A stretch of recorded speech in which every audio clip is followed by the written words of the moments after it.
ఎందుకంటే శ్రీలంక వాళ్ళు మన భారతదేశం నుంచి రాముని భార్యను తీసుకెళ్ళింది కాబట్టి అక్కడి నుంచి ఇక్కడ మనకు పగలు ఉంటాయి, అది కన్ఫర్మ్.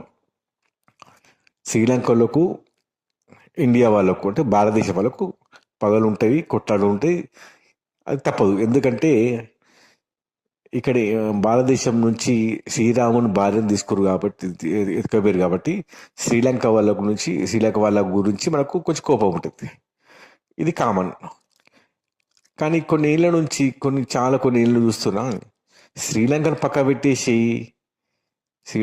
పెట్టేసి రావణాసురు పక్క పెట్టేసి అన్ని పక్క పెట్టేసి ఇప్పుడు ముస్లిం మీ గురించి ఎందుకు వెంటబడుతుర్రు?